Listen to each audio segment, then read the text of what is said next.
Good morning, everyone. This is Debashish here, and Anupam is here with me as well. Today, I am going to present the AIFA Group Assignment 1, which is Delivery System Optimization. The group members are Anupam Sharma, Archana Meher, and Debashish A. Chakraborty, which is myself. So, I'm going to go to the formal problem statement. Here we have the formal problem statement as follows. We have m number of drones that are scheduled to deliver items or services, be it anything which is deliverable via a drone at 10 places. We have to design an algorithm that provides the shortest path for each drone such that all the products are delivered through the shortest possible path and a minimum number of available drones are used. Also, the drones need to return to the starting point.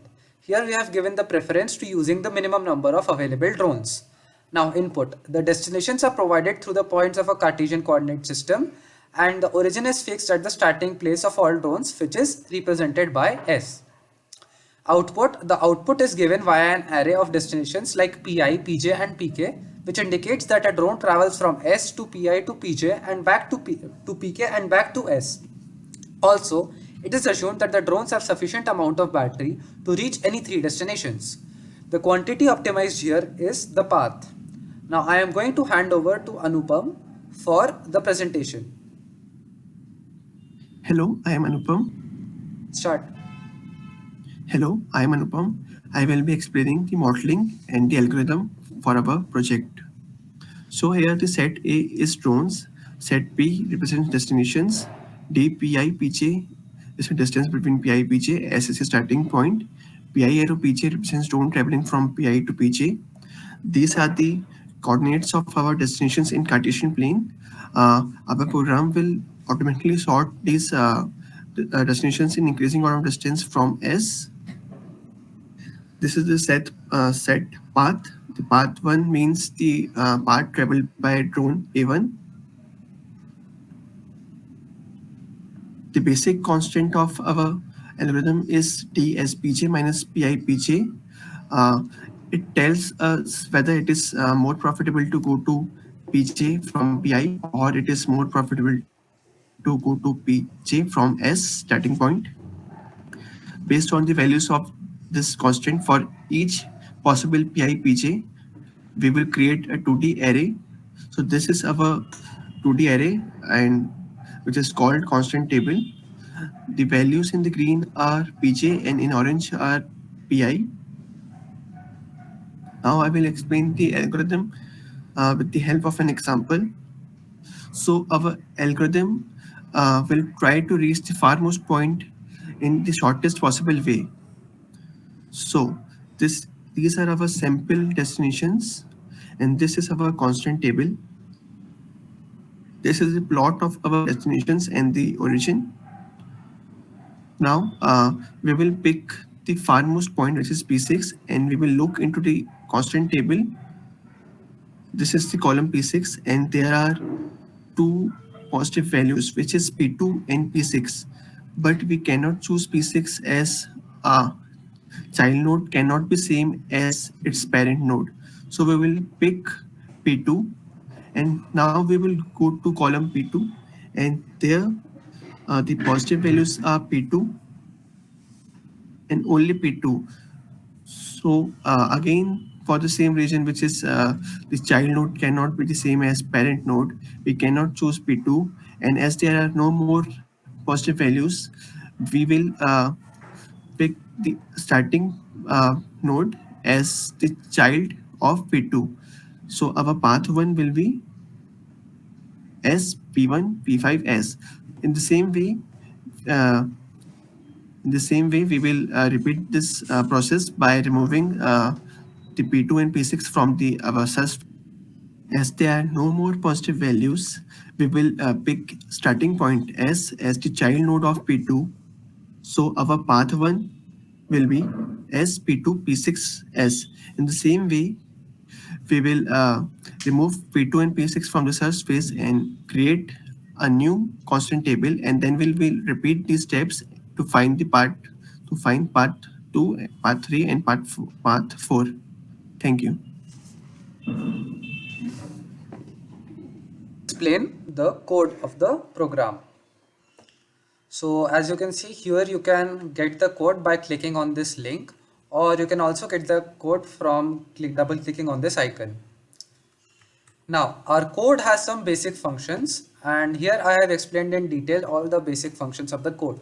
The first function is distance between 2 points, second is point array, third is constraint table, fourth is possible paths of a function, fifth is deciding path, and this is basically all the function which helps us to search the array, search the possible paths and store it in an array, and then choose the final path of a point.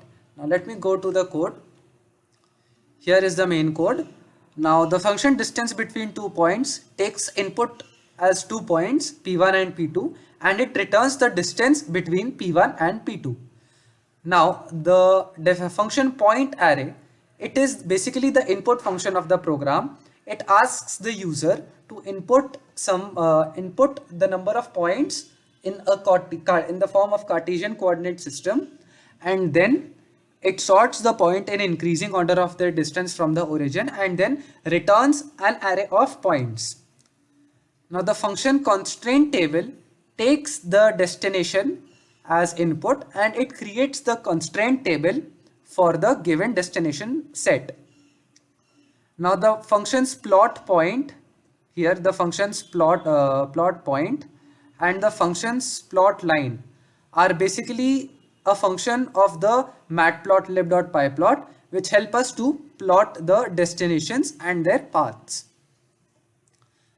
Now coming back, the possible paths of a point, what this function basically does is it takes the destination set as an input, it takes the length of the destination set as an input, and it takes an empty array known as temporary array or temp array as an input, and then it creates the search tree for all the possible ways to reach the point which is present at the last of the destination set. For example, if we enter 6 points, then in the first run of this function, it will create all the possible ways to reach point 6, and then it will store all those points in the array known as temporary array. Now let's come to the main function. This is the deciding path, which is also known as the main function of the program. Now here what it does is it calls all the function one by one, and then in an orderly fashion it selects the path which is returned from the possible paths of a point. Now here it's calling the point array function, which is the input function, and then it stores it in destinations. So basically the destinations is the set of points which we have to reach or deliver. Now DTCPY is also known as a copy of destinations. We have done this because we need to continuously edit the destination set, so it is better to make a copy of it. Then we print the destinations, and then we print the constraint table. Here the constraint table is created by the constraint table function. Now the constraint table function, it is stored in the variable named table, which is a 2D matrix, and we have given input the copy of destinations. As you can see, this is the constraint table which is getting printed, and this is the set of the destinations. Let's come to the explanation now. Now basically what we have done is we have run an infinite loop of an infinite loop which breaks only when the copy of the destination becomes empty. That is, when we have found an optimized path for all the points in the destination set. Now if the destination set has 1 point, therefore there will be only one possible path to reach it. Therefore that is from the starting point. Now if the destinations has more than 1 point, which is this case, what it does is we call the possible paths of a point function and give input the DTCPY, length of DTCPY, and a temporary array which is currently set to empty.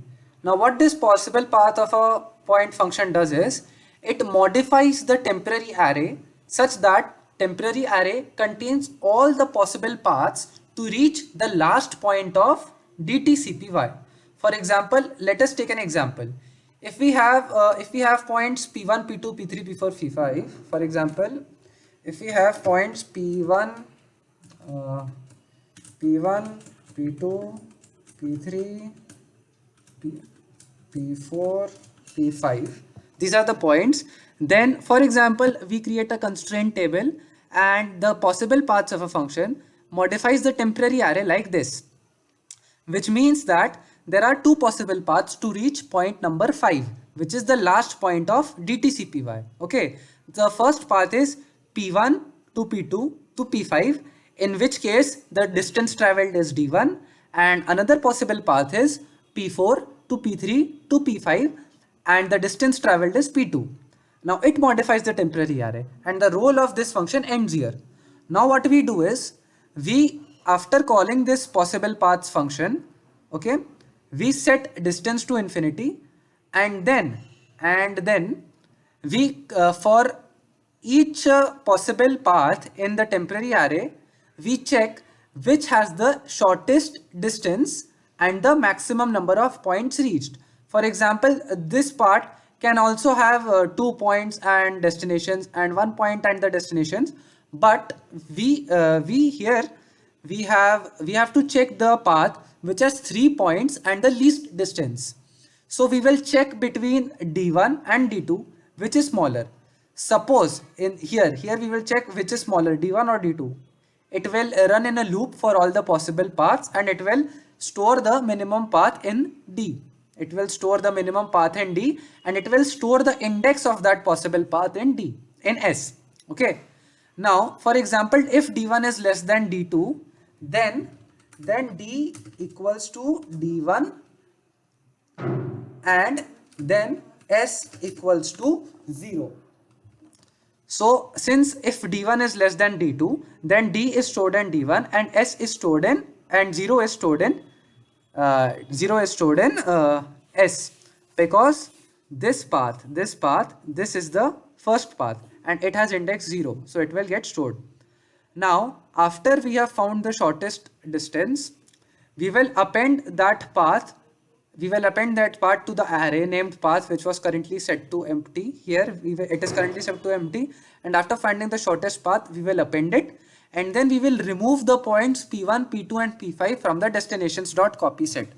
Okay, and then this condition ends. Now again, since this is an infinite loop, it will continue to run until DTCPY becomes 0. But since DTCPY is not 0, we have removed only 3 points. Therefore, 2 points still remain, like P4 and P3. Then it will again call the DTCPY function, again call the make the constraint table, and according to that form the possible path and append it to paths.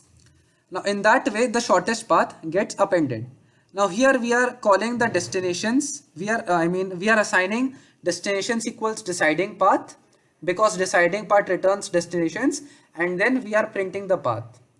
The plot point function, as said, it plots the destinations, and then here we are plotting the path from the plot line function. Now let us run this program. Here we have already run a sample program and it gives quite good results. Now here let us run the program which we have used in our PDF. For example, let us run it. We will save the changes. Now we will run the program. Let's run it. Since there are 6 points, we will enter 6. Then we will enter the coordinates as asked. -15, 12.7, 19.4, -27, 3, enter, 47.45, -15.5, and -2, -60, 26.7 to 6.7, 56.9. As you can see that our program has given an output. As you can see that the destinations are printed here. These automatically get sorted. Note that we did not always provide it in the sorted way, but it automatically got sorted. And that here is the constraint table, and based on this constraint table, here are the final paths. So path 1 will be from the point 12 points, from the starting point to the point 2.12.7, 19.4, and then to 26.7, and then to 26.7, 15.9. And the total distance traveled till that time will be 63.2154. Similarly, this is the second path from the starting point to these 2 points, and then these are the paths which we have to reach from the starting point alone. Note that this result was also predicted by our algorithm in this search tree which we have shown here, from SP to P6, SP1, P5, and P4 and P3. So our code works correctly. Now let us run some more examples. Let us give points for just a dummy. 1, 1, 1, minus 1, minus 1, 1, and minus 1. As you can see, these are the 4 destinations, and since these are quite far apart, it will be beneficial if we go from the starting point each, since these are very far apart. So these are the paths and the destinations. Let us run some more. So some more examples, like if we give here 15 points, let's say minus 4, minus 3, minus 20, 78, minus 45, 7, minus 4, 8, 9, 0, minus 4, 5, 0, minus 45.7, 39,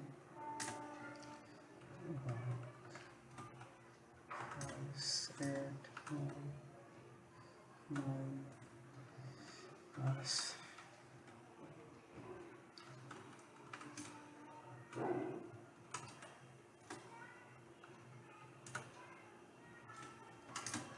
As you can see that we have entered 15 points and the result came quite instantaneously, and these are the points entered, and this is the destination set. Here is the destination set. We have given the input in a random way, but it all automatically got sorted. And this is the constraint table. I know it looks big, but it's not that big, trust me. It will provide you within an instant. And these are the final paths which our algorithm provides. So the first path will be from 21 to 37 to minus 90,78, distance traveled 125, then minus 4, minus 3, minus 45, minus 33, and minus 96, minus 68. Distance traveled 117.6582. Then we have to reach minus 35.7, minus 89 just directly from the starting point, and these are the further paths which are available. Then as you can see that these are the destinations. This is the destination and this is the point. As you can see, this is one line. As you can see, this is one path. This arrow joining the 3 points, this is one path, this is one path, and this complete is one path. The figure is actually a bit choppy, but we can actually make it big, like here. If you can see clearly, if you can see the path, then we will be able to tell exactly which drone has to go where. The path is actually optimized. This is the best part to reach all the points, because if we use any other path, it will have to travel a longer distance. But in this algorithm, we make sure that the drone has to travel minimum distance, so such that it does not change much direction during its travel, and that maximum number of drones are traveled. Thank you.